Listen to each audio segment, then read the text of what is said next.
नमस्कार, मैं हूं आपके साथ मैत्री और आप देख रहे हैं हमारा खास शो राग बिहारी। बिहार का विधानसभा सत्र चल रहा है। उसमें भूमिहार और भूमिहार ब्राह्मण को लेकर जोरदार बहस हुई, जहां बीजेपी के जो विधायक हैं जीवेश मिश्रा और सरकार के जो डिप्टी सीएम हैं वो आमने सामने दिखे। दूसरी तरफ हम बात करेंगे कैग रिपोर्ट 2024-25 को लेकर, जिस तरह से वित्तीय प्रबंधन पर गंभीर सवाल खड़े किए हैं। वहीं बांकेपुर उपचुनाव को लेकर भी हम बात करेंगे, जहां प्रचार जो है वो तेज़ हो रहा है।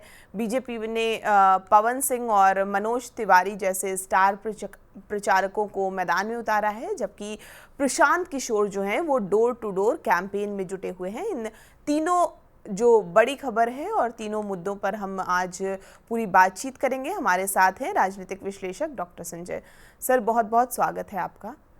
सबसे पहले हम लोग जिस तरह से विधानसभा में सत्र चल रहा है और सत्र के दौरान ही जीवेश मिश्रा विधायक जो हैं वो सवाल करते हैं और भूमिहार ब्राह्मण को लेकर जो है वो जिस तरह से बहस चल रही थी वो फिर से एक बार ये चर्चा जो है वो तेज़ हो जाती है। जीवेश मिश्रा पूछते हैं सरकार से कि जातीय गणना और सरकारी रिकॉर्ड में ब्राह्मण शब्द को क्यों हटाया गया है, और डिप्टी सीएम के जवाब से वो संतुष्ट नहीं दिखते हैं।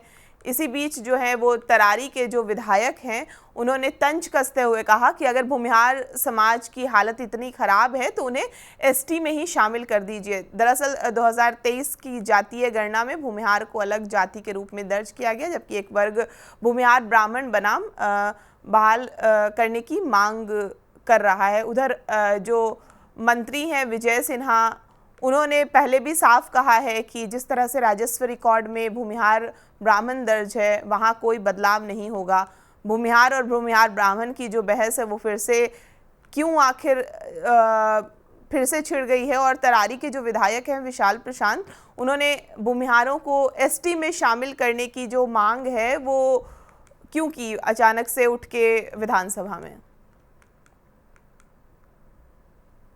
देखिए, बीजेपी विधायक हैं जीवेश मिश्रा, वो ध्यानाकर्षण प्रस्ताव के माध्यम से सरकार से पूछा कि बिहार में जाति से जुड़े सरकारी दस्तावेजों में भूमिहार की जगह भूमिहार ब्राह्मण क्यों नहीं किया जा रहा।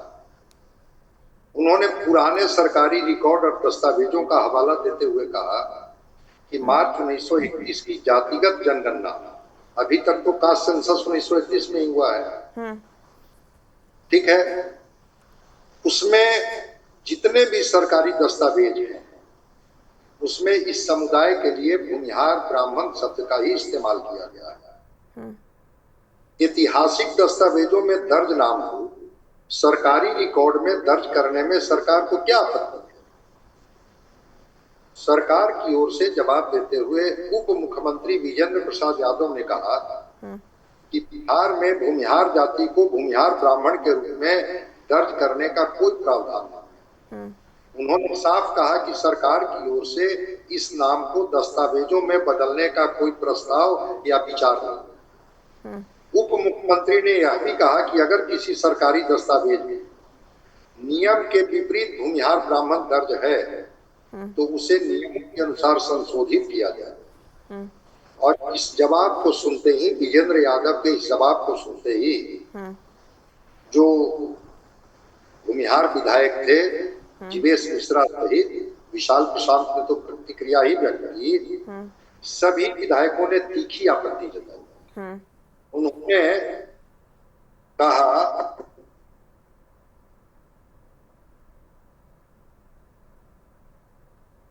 उन्होंने कहा कि जो दस्तावेज है उस दस्तावेज में तो साफ साफ इस बात का वर्णन है कि भूमिहार ब्राह्मण ही मूल जाति है। और इस पर कई बार हम लोगों ने तो डिबेट भी किया था, जिस समय विजय सिन्हा राजस्व मंत्री थे। बिल्कुल, उस समय हम लोगों ने कई बार इस पर डिबेट किया था। और तब से उनके जो जमीनी दस्तावेज हैं, कागजी दस्तावेज हैं, सब जगह भूमिहार ब्राह्मण है। बाद में भूमिहार को अलग करने की बात की गई।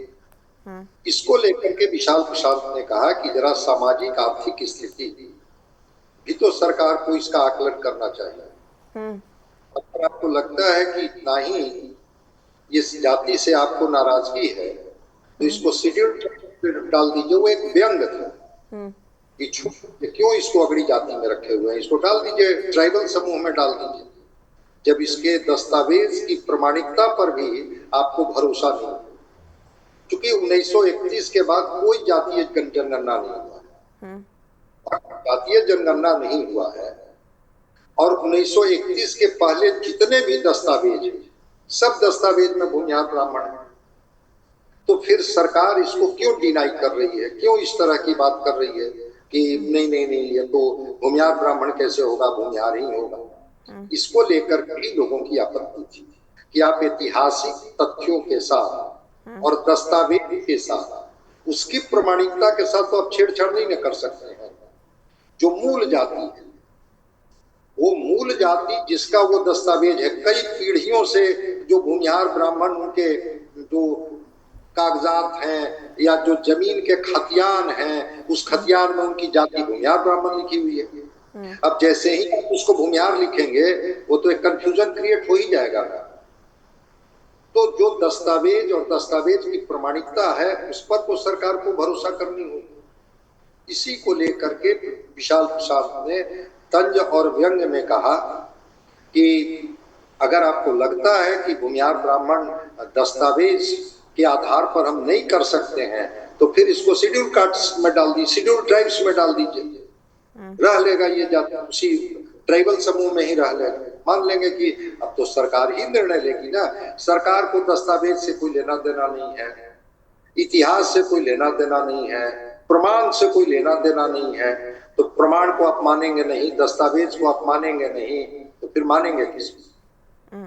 तो इस आधार पर सरकार ही तय कर देगी कि क्या है।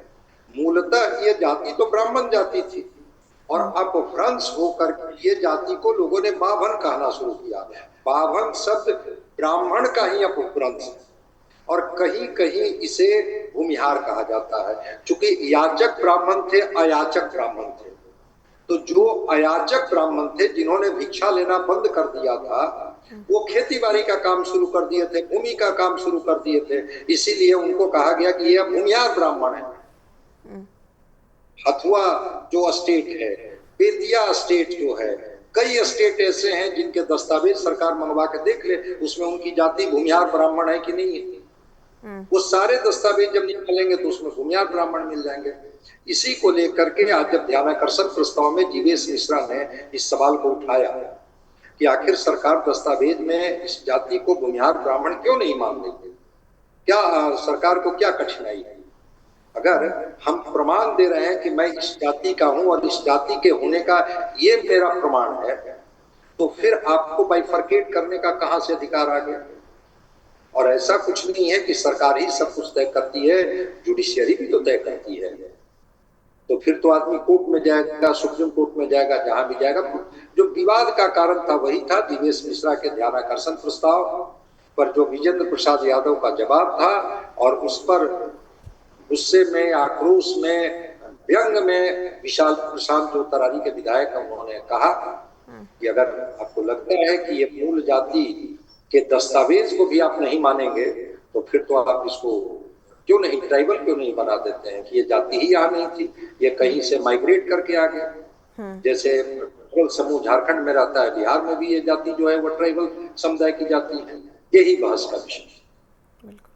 सर, बिहार विधानसभा में कैग की रिपोर्ट 2024-25 ने सरकार की फाइनेंशियल मैनेजमेंट पर कई बड़े सवाल खड़े कर दिए हैं। रिपोर्ट के मुताबिक 62,632 करोड़ खर्च होने के बावजूद उसका यूटिलाइजेशन सर्टिफिकेट जमा नहीं हुआ है, यानी सरकार के पास इस खर्च का जो है वो पूरा हिसाब नहीं है। 3.64 लाख करोड़ के बजट में से करीब 21% जो कि हुआ 77,000 करोड़, वो खर्च ही नहीं हो सका। तो सबसे चौंकाने वाली बात यह है कि अररिया और पूर्वी चंपारण में कागज़ों पर पुल बन गए हैं लेकिन अप्रोच रोड नहीं बनी है, फिर भी करोड़ों का जो पेमेंट जो है वो हो गया है। हर घर नल जल की योजना के बावजूद 11.22 लाख परिवार पानी से वंचित रहे और मनरेगा के 44% पद जो हैं वो खाली मिले हैं। तो कैग ने बजट प्लानिंग, मॉनिटरिंग और अकाउंटेबिलिटी पर कई तरह के सवाल उठाए हैं। तो क्या कैग रिपोर्ट ने बिहार सरकार की सबसे बड़ी वित्तीय जो है उसकी पोल खोल दी है? 62,000 करोड़ खर्च हुए, लेकिन हिसाब आखिर कहाँ है, जिस तरह से अभी कैग के रिपोर्ट में आया है? देखिए, कैग की रिपोर्ट पर हम लोगों ने पहले भी बात की थी कि सरकार एनओसी नहीं दे पाई थी, और उस समय भी विपक्ष हमलावर हुआ था कि तो जो एक टेन्योर होता है कि आपको 2.5 से 3 साल का एक टाइम फ्रेम दिया जाएगा, इसमें जो राशि आप खर्च करते हैं इसका आप विवरण बता दीजिए। सरकार नहीं दे पाई थी, इसको लेकर के भी काफी विवाद है। 3 तरह से इसको समझने की जरूरत है जो कैग की रिपोर्ट होती है। एक तो कि ऑडिट ऑब्जर्वेशन जो सीएजी का होता है कि क्या नियमों के पालन में कमी हुई, खर्च की प्रक्रिया जो आप बता रही हैं कि खर्च तो राशि हो गई, काम जमीन पर कहीं दिख नहीं रहा है, या अधूरे रिकॉर्ड है, कुछ काम करा दिया गया दिखाने के लिए और कुछ काम हुआ ही नहीं, माने काम पूरा नहीं हुआ, या वित्तीय प्रबंधन की खामी। इसको हम लोग कहते हैं ऑडिट ऑब्जर्वेशन एक्ट। एक दूसरा होता है फाइनेंशियल इरेगुलरिटी, जिसमें होता है कि वित्तीय अनियमितता या सरकारी राजस्व को नुकसान का संकेत हो सकता है। और तीसरा होता है स्कैम, घोटाला, जिसके तरफ आप इशारा कर रही हैं कि वो राशि निकाल ली गई और काम तो कुछ हुआ ही नहीं। ये तब माना जाता है जब जांच एजेंसियां या अदालत पाती है कि पूरी तरह से ये राशि भ्रष्टाचार की भेंट चढ़ गई और धन का दुरुपयोग कर दिया गया और एक प्रमाण पत्र उसका दे दिया गया, जबकि धरातल पर ऐसी कोई बात नहीं है। तो कैग रिपोर्ट के आधार पर ये 62,000 करोड़ रुपए का जो है, ये इसकी स्पष्टता, विपक्ष का ये आरोप है। कैग ने भी पूछा है, सरकार इसका स्पष्टीकरण देगी कि वास्तव मामला क्या है। तो ऑडिट ऑब्जर्वेशन का तो जवाब सरकार ही देगी। जो आप बता रही हैं कई जिलों में कि वहां पर राशि निकाल ली गई, लेकिन जिस चीज के लिए राशि निकाली गई वो कुछ हुआ ही नहीं। तो अगर हुआ ही नहीं तो राशि का बंदरबाट हो गया, इसका मतलब। तो कैग की रिपोर्ट में तो सरकार घिर रही है। सरकार इसका क्या स्पष्टीकरण देती है, इसके बाद हम लोग इस बात को बेहतर तरीके से एनालाइज कर पाएंगे कि क्या वस्तु स्थिति भी यही है या वस्तु स्थिति कुछ और है, कि आधे अधूरे काम को सरकार पूरा दिखा करके पूरी राशि का बंदरबाट कर लिया गया, या कुछ भी काम नहीं हुआ, राशि निकाल लिया गया। हम लोगों ने कई बार इस तरह की खबरों की चर्चा करते हैं। अररिया की एक घटना थी, एक खेत में पुल बना दिया गया था जो कहीं से कोई नदी से नहीं जुड़ता था, बस एक खेत में पुल खड़ा कर दिया गया था और उसकी राशि निकली। और चूंकि आज तो विजुअल का जमाना है ना, जब तस्वीरें आई तो लगा कि वो पुल न कहीं से अप्रोच रोड से जुड़ रहा है, न कोई तटबंध को जोड़ रहा है, न कोई दो नदियों को जोड़ रहा है। आखिर वो पुल का मतलब क्या है?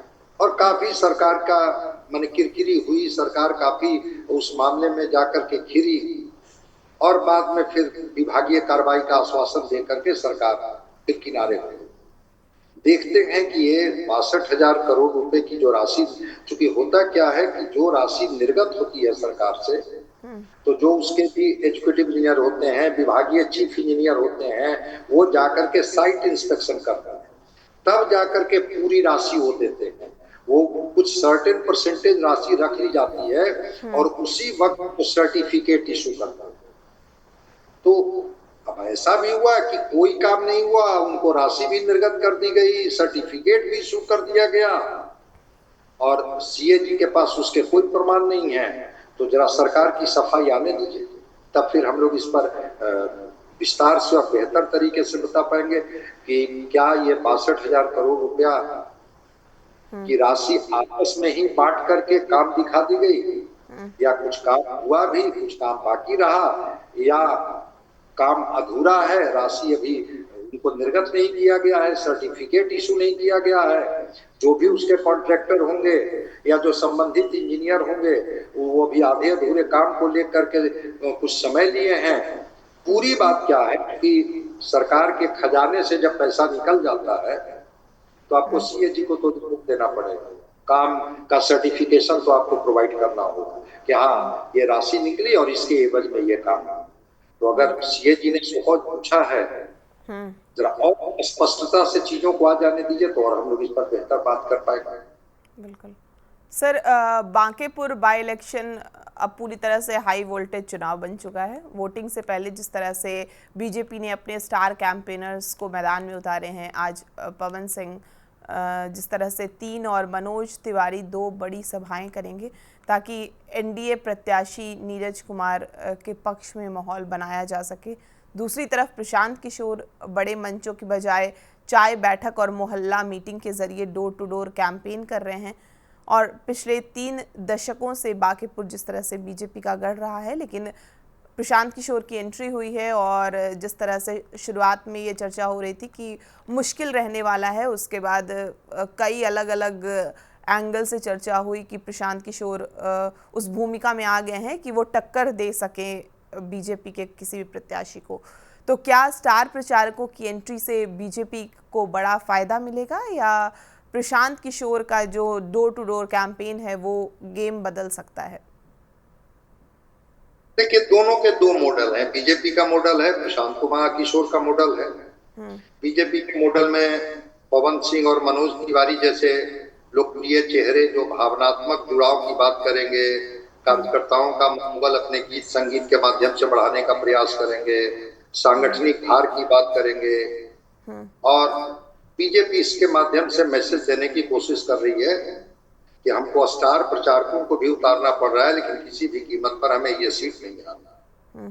प्रशांत किशोर के बारे में जो आप बता रही हैं, बिल्कुल मैं आपसे सहमत हूं, क्योंकि बांकीपुर के जितने वार्ड हैं करीब करीब मैक्सिमम वार्ड में तो मैं इधर घूम चुका हूं। उनका जोर भीड़ पर नहीं है, घर घर संपर्क पर है, स्थानीय मुद्दों पर है, बेहतरी पर है, विकास पर है। और उनको लग रहा है कि ये सीट जीत करके कोई हम बहुत बड़ी उपलब्धि नहीं हासिल करेंगे, लेकिन हाँ अगर ये सीट नहीं भी हम जीतते हैं तो हम एक स्पेस तो क्रिएट कर लेते हैं, राजनीतिक विश्वसनीयता तो बन जाएगी और वहां पर बीजेपी को लग रहा है कि हम बैकफुट पर, क्योंकि जो मुखर आवाज है वो मुखर आवाज बीजेपी के लिए नहीं है, वो मुखर आवाज प्रशांत किशोर को, और प्रशांत किशोर के लिए लोग बोल रहे हैं। तो जब लोग बोलने लगते हैं तो फिर उसके एक मायने हो जाता है।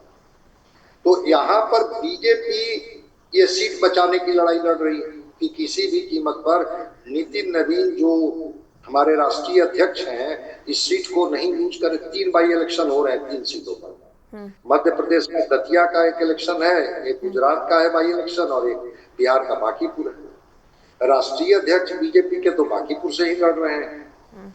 दतिया का सीट भी बड़ा नरोत्तम मिश्रा के टिकट कटने के बाद काफी प्रतिष्ठित सीट हो गया है। तो ये दोनों सीट को बीजेपी अपनी प्रतिष्ठा से जोड़ के चल रही है और कुछ घटनाक्रम ऐसे हो रहे हैं जो बीजेपी को बैकफुट पर ला दे रही है।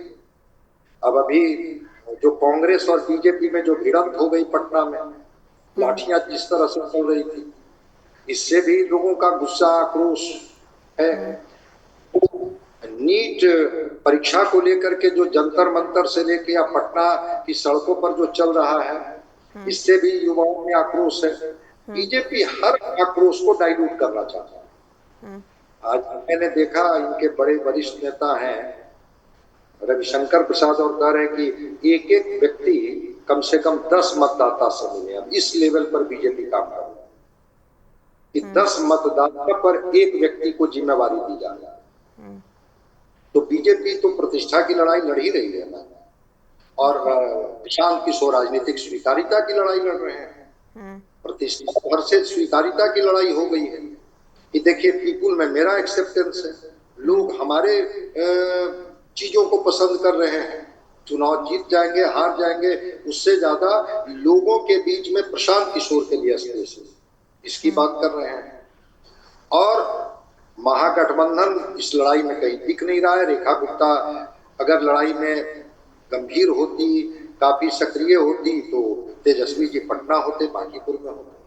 वो यूरोप की तस्वीरें मैं सोशल मीडिया पर देख रहा हूँ तो वो शेयर कर रहे हैं। तो बीजेपी भर से प्रशांत किशोर का मामला तो हो गया और कास्ट कॉम्बिनेशन में भी प्रशांत किशोर के साथ भी एक कास्ट कॉम्बिनेशन जुड़ा है। तो ये देखना होगा कि क्या प्रशांत किशोर जो बांकीपुर का रण है, उस बांकीपुर को रण को बचाने में कामयाब होते हैं या नहीं होते हैं, या बाजी जो है वो फिर पलट देती है बीजेपी कि जिस तरह से 95 से बार-बार ये सीट बीजेपी जीती। कल मैं एक जगह बता रहा था, ये बांकीपुर की सीट बड़ा ऐतिहासिक और ये महत्वपूर्ण सीट रहा है। कृष्ण वल्लभ साहा यहाँ से जीते, यहाँ से जो है वो ठाकुर प्रसाद जीते हैं जनता पार्टी से, यहाँ से सीपीआई के लोग जीते हैं, यहाँ से निर्दलीय रामानंद यादव जीते हैं, नवीन किशोर सिन्हा जीते हैं। तो ऐसे लोग जो लगातार ये बांकीपुर का जो कालखंड जो रहा हो, लेकिन इसने दलीय और निर्दलीय सबको मौका दिया। मतलब कांग्रेस, सीपीआई लेफ्ट, भाजपा माने वामपंथी, दक्षिणपंथी, मध्यमार्गी, निर्दलीय सबको मौका दिया। अब देखते हैं भाई कि बीजेपी वर्सेज रणनीतिकार का क्या स्थिति होगी। प्रशांत किशोर क्या बांकीपुर रणनीतिकार को मौका देगी, या बीजेपी ये सीट को बचाने में कामयाब हो जाती है, जिस तरह से बीजेपी पसीना बहा रही है। लेकिन बीजेपी के ही जो कद्दावर नेता है, उनका आत्मविश्वास डिगा हुआ है। जनता उनकी बात अभी सुनने के मूड में नहीं है, थोड़ी नाराजगी है और जोर तो लगाए हुए हैं। तब जाकर के ये स्टार प्रचारकों को इनको उतारने का लगा कि अब तो अंतिम गेम खेला ही जाएगा। तो पवन सिंह को और मनोज तिवारी को कहा गया कि भाई उतरिए। और दूसरी तरफ आपसे हमारी बात हुई थी इसी प्लेटफॉर्म पर, तो जो टेस्ट के बाद भूमिहार, ब्राह्मण और राजपूत 1,35,000 अगर सवर्ण वोटर हैं, तो 70,000 अगर कास्ट है, तो बाकी तो दूसरी ही जातियां हैं सवर्णों। तो पवन सिंह के माध्यम से राजपूतों को भी साधने की कोशिश की जा रही है और मनोज तिवारी के माध्यम से ब्राह्मणों को मैसेज देने की कोशिश की जा रही है। लेकिन थोड़ा सवर्ण कास्ट को छोड़ दिया जाए तो बिदके हुए तो दिख रहे हैं। देखते हैं बीजेपी अपने इस गढ़ को बचा लेती है जिसको अभेद्य दुर्ग कहती है। और प्रशांत किशोर तो हुंकार भर ही रहे हैं कि भाई बीजेपी तो कहती है कि कुत्ते बिल्ली को भी हम लड़ा देंगे तो चुनाव जीत जाएंगे। मतलब एक तरह से झकझोर रहे हैं, एक तरह से उनको ललकार रहे हैं कि क्या आपकी अपनी कोई औकात नहीं है, आपकी अपनी कोई क्षमता नहीं है कि बीजेपी किसी भी व्यक्ति को उम्मीदवार बना देगा और बांकीपुर की प्रबुद्ध और समृद्ध जनता उनको चुन करके सदन में भेज देगी। देखते हैं प्रशांत किशोर जो झकझोर रहे हैं, ये बातें जनता को कनेक्ट करती है या बीजेपी अपने सांगठनिक धार के ताकत पर, बूथ प्रबंधन की ताकत पर और टास्क दे करके और स्टार प्रचारकों की मदद से इस सीट को बचाने में, इस किले को बचाने में फिर कामयाब हो जाती है। फिर हम लोग बात करेंगे ही कि आगे की रणनीति पर और कैसे बीजेपी काम कर रही है और प्रशांत किशोर कैसे और क्लोज कंटेस्ट में जा रहे हैं, इस पर फिर हम लोग आगे बात करेंगे। बिल्कुल, एक हफ्ते से भी कम का वक्त है बांकीपुर उपचुनाव में और जैसे जैसे दोनों की रणनीतियां बनेगी हम उस पर चर्चा करते रहेंगे। सर बहुत शुक्रिया हमसे बातचीत करने के लिए। आपको ये पूरी बातचीत कैसी लगी, इस चर्चा पर आपकी क्या राय है, हमें कमेंट करके ज़रूर बताएं और बिहार की तमाम खबरों के लिए आप हमारे साथ बने रहें और देखते रहें TV9 बिहार झारखंड।